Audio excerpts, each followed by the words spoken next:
Welcome to Through the Ruth, where we explore life inside the walls we call home and the lives we build within them.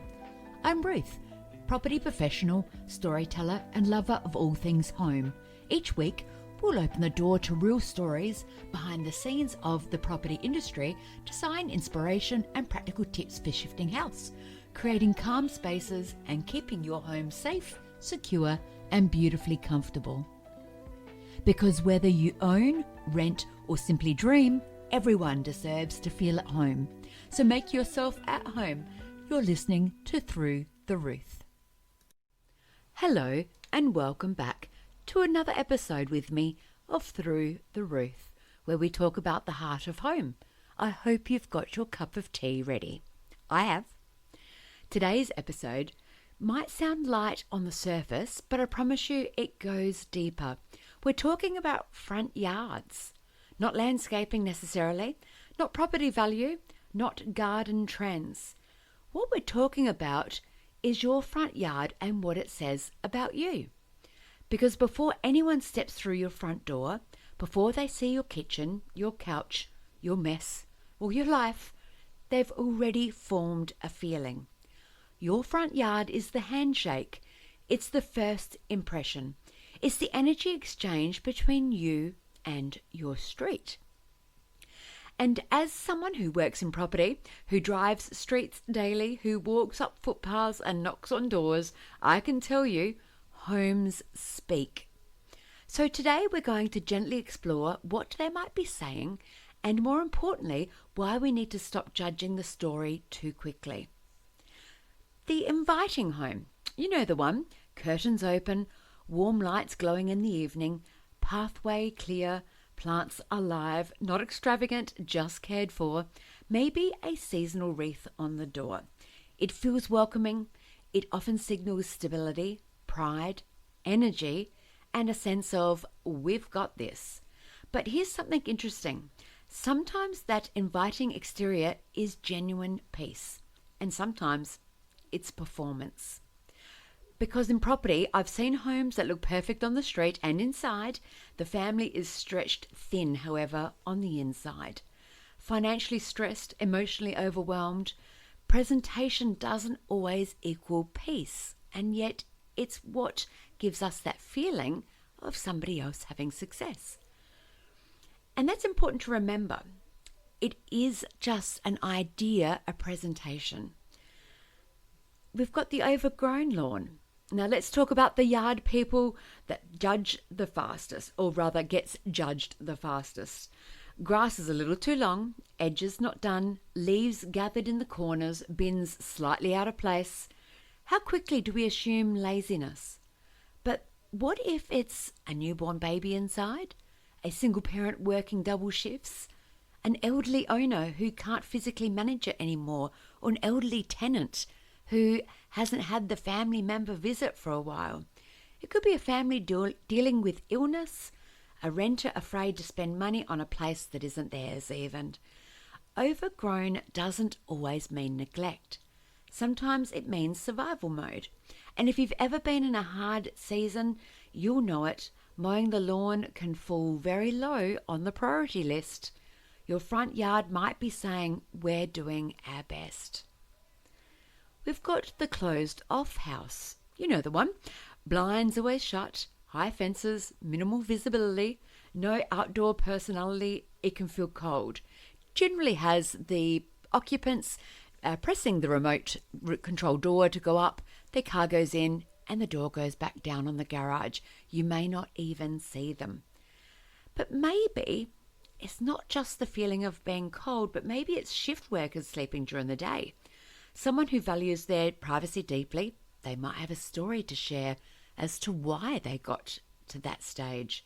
It could be a family who has experienced trauma, a household prioritizing security, an anxious person who feels safer unseen. Not every closed curtain is secrecy. Sometimes it's protection in a world that feels noisy and demanding. Some people guard their peace very intentionally. And that deserves understanding too. We've got the lived-in yard.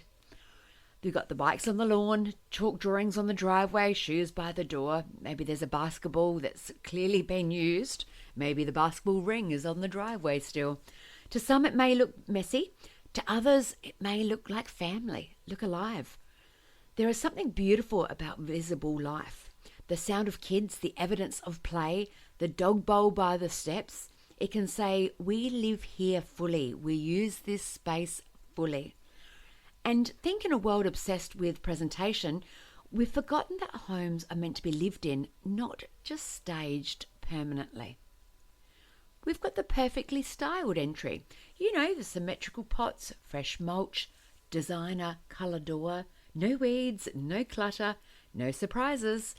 This home says something too. It may say, I value detail, I take pride in ownership, I take pride in the house that I'm renting. It might say that this is part of my identity. This is, I like ticking boxes, I like regiment, I like routine. I like things to have a place.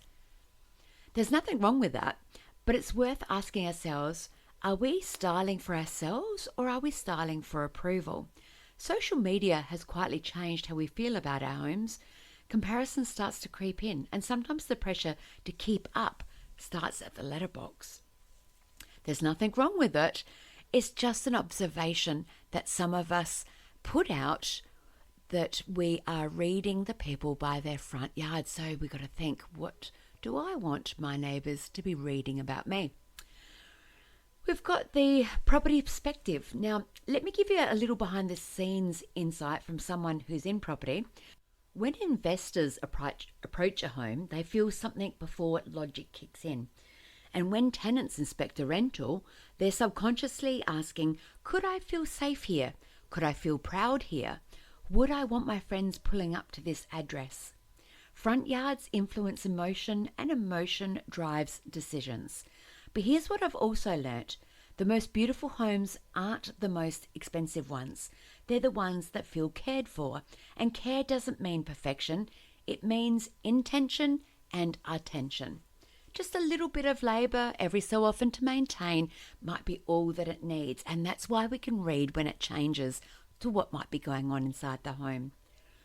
A street isn't made beautiful by identical lawns.